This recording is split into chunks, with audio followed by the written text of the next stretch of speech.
And like that, we're back with Bleach. Episode 9. The part a lot of people were hyped about when they first announced this was coming back. At least for the first core. I mean, you were supposed to take a shower, not douse yourself in bleach. What's wrong with you? I couldn't help it. Okay, well, let's get right into this. So, episode 9 first opens with Nanao. We haven't seen her at all this set so far. And if anyone's going to ask if she's still voiced by Kate Higgins, Unohana's standing right over there, so I would hope so. And I would ask that person, are you retarded? But there's only the exact same voice. Well, she's trying to get Shunsui's attention. Notice me! As he says, Nanao, I'm afraid it's time. I might have to say farewell. As he reads a letter from Central 46, requesting him to be head captain Kun now. You could tell Shunsui really isn't interested in this shit. Which, do you blame him? He's thinking, I could be getting drunk right now, not being a head captain of head captains. Well, after that, we cut to Ichigo being drowned in the healing springs. I mean, healed! Yes. Not even the first time someone attempted to drown him. Yeah. By Tenjiro's attendants, who for some reason I kept accidentally writing in my notes as Tanjiro, fuck you, Demon Slayer. His attendants Azuo and Kazuhiro, both voiced by Patrick Seitz. Please tell me they're twins so it makes sense. They are. Okay.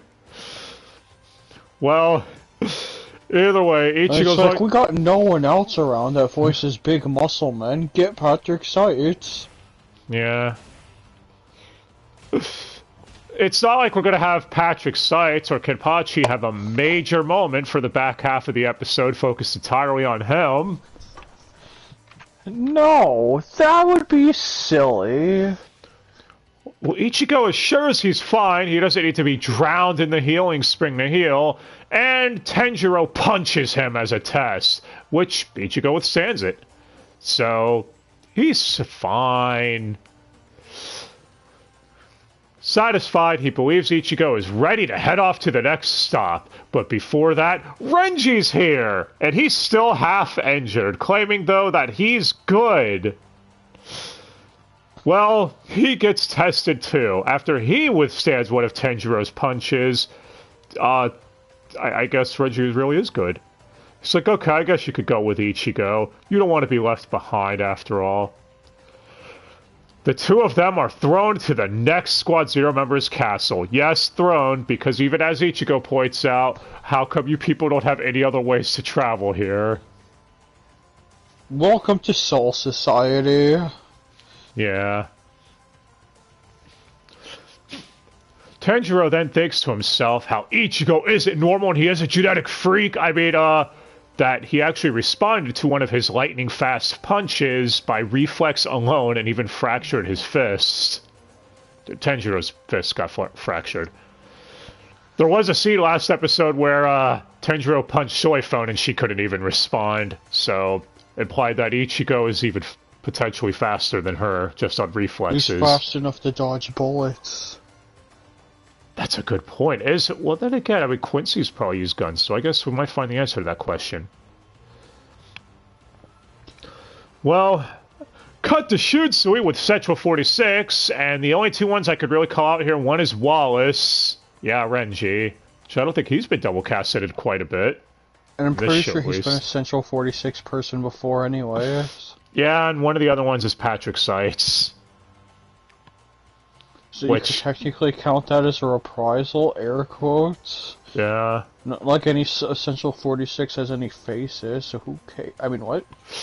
Well, he says he'll become head captain on one condition. They let him have 2 lieutenants. First, the Squad 1/3 seat, Okikiba, because he can manage the squad. And second, Nanao, because she can manage Shunsui.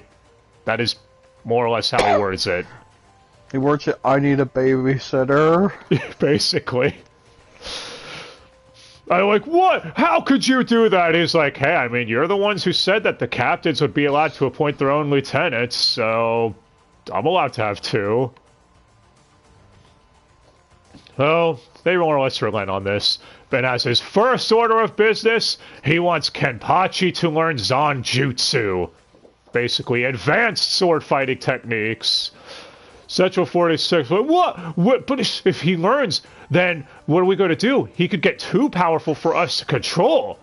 That's why we stopped his kendo lesson. Remember, he used kendo on Nuetra, the 5th Espada, so bringing up that.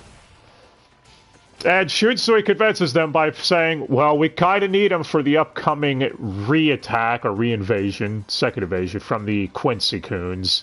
Otherwise, gonna get fucked. And then they better play Invasion when that happens. Yeah, I don't think they did remake Invasion yet, did they?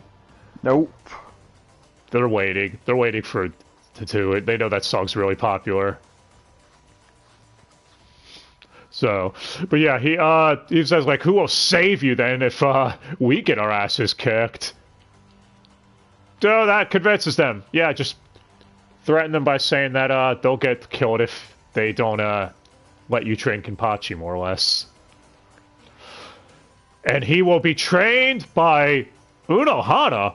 The shit?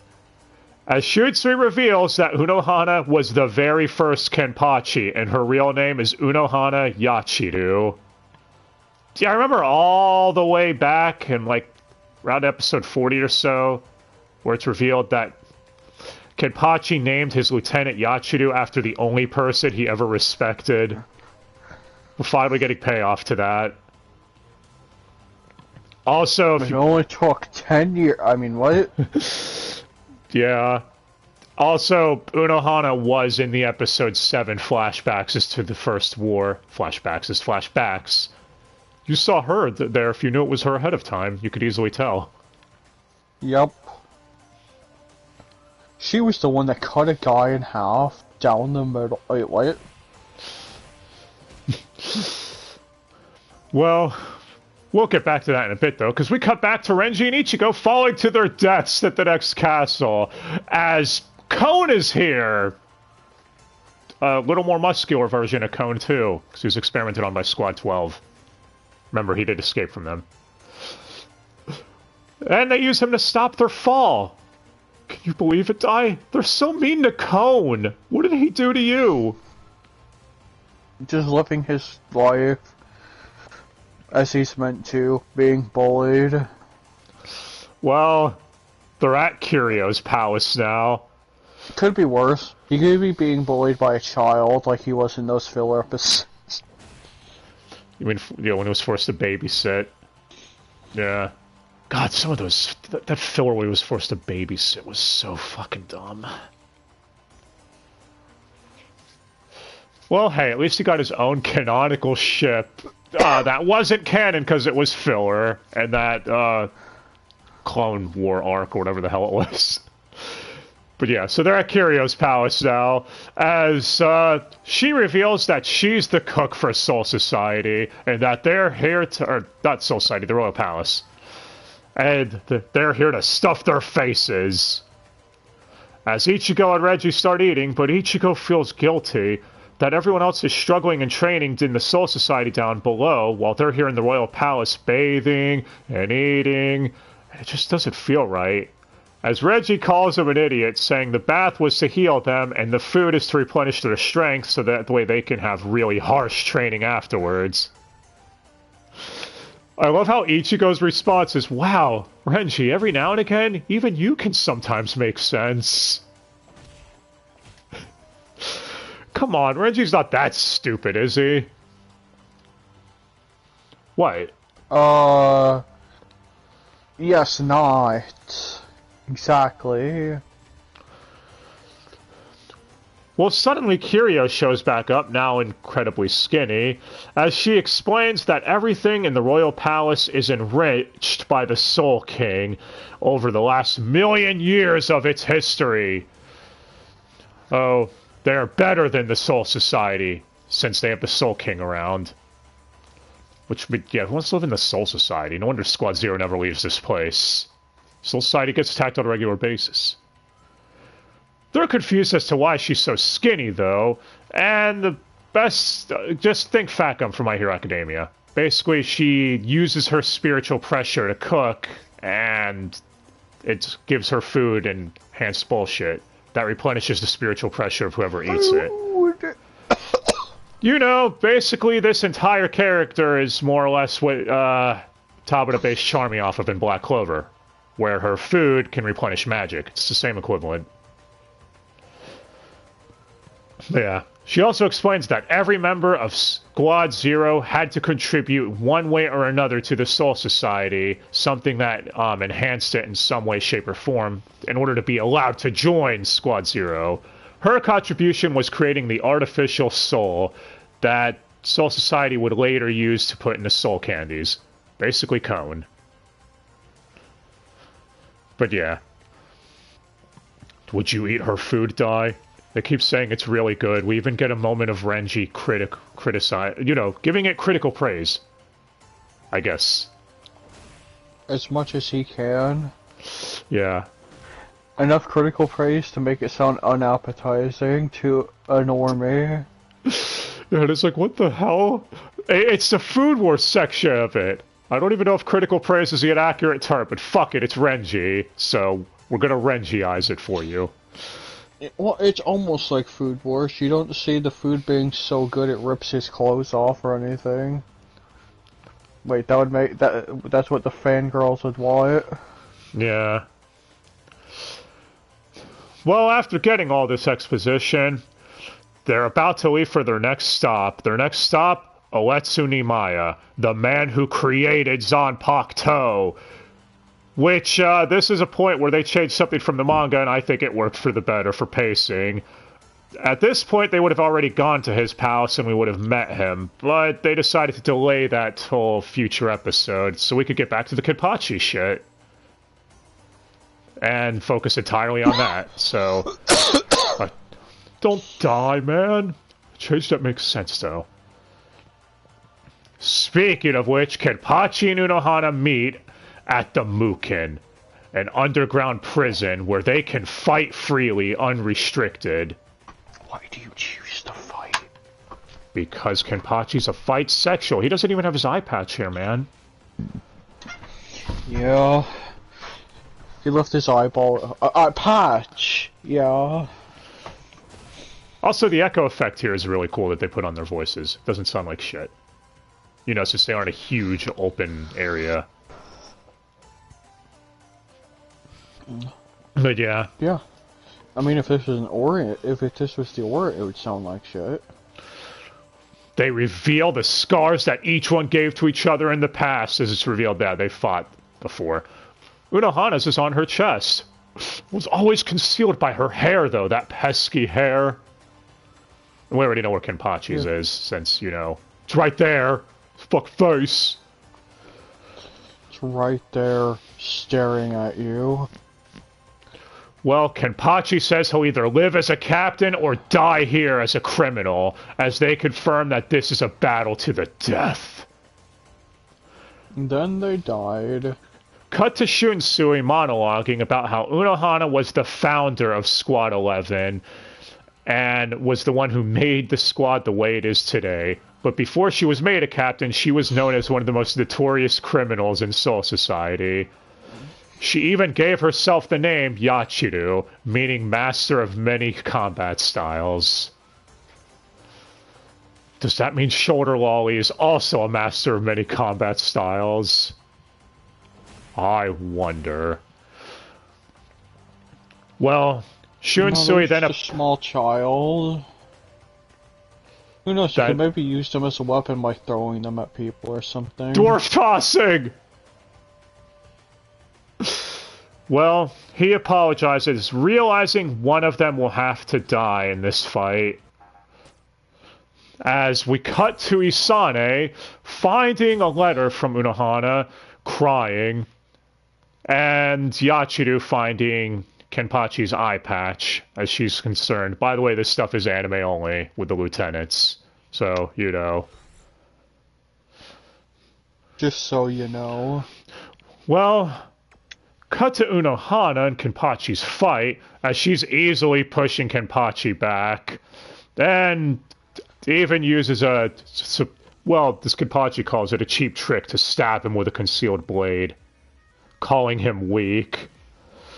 You are pathetic and weak. Yeah.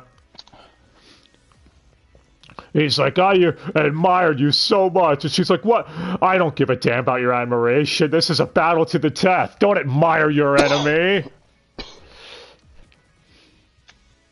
As she claims, he's the one who's gotten weaker, because in their first duel, she didn't have an opportunity to use her cheap tricks, as he calls them, since he was already attacking her and all that shit.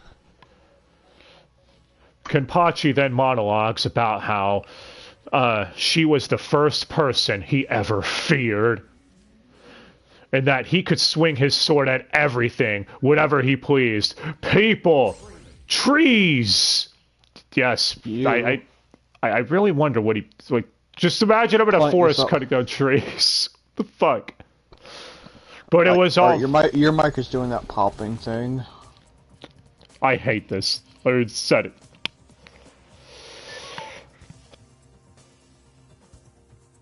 This is why you buy wireless headsets, because they're the best. They function perfectly and cause no issues, especially on PlayStation. Yeah, they're garbage. Anyway. Well, he says until he met her that he finally had meaning, because he wanted to fight like her. Or fuck like her. Yeah, let's go with that.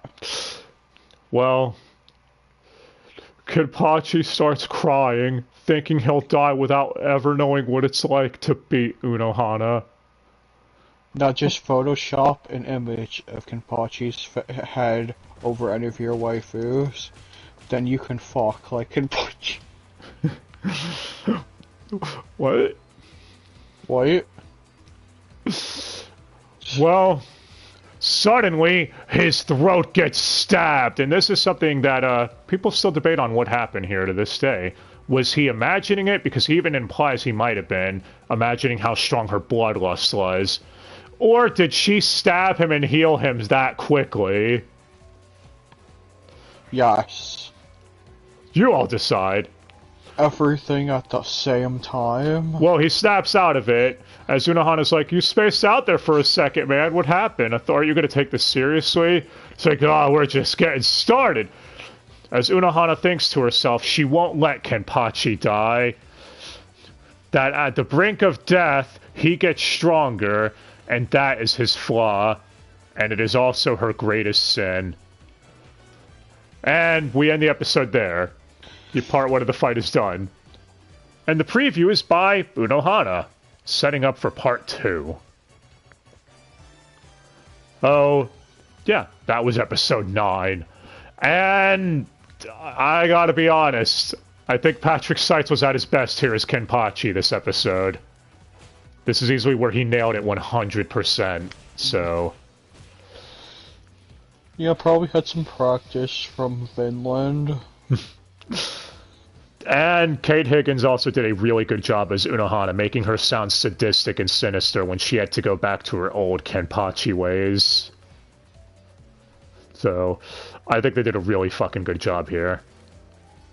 And as far as what was cut, I don't really have to say much. Just your typical, like, they shortened a dialogue exchange here or there, and that's primarily it. Typical stuff that they've already been doing from the very beginning, or even in the old anime. Who said what dialogue exchange? Because that's the most common change when adaptations. Yeah, so, again, this episode, nothing was...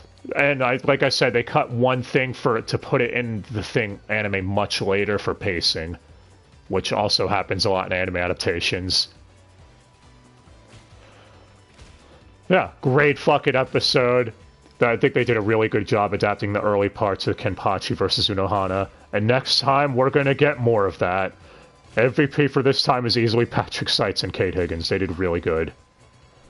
Yeah, we're not talking about how much Kenpachi. We're talking about the guys in the back. Wait, what? Yeah, both Kenpachis did good.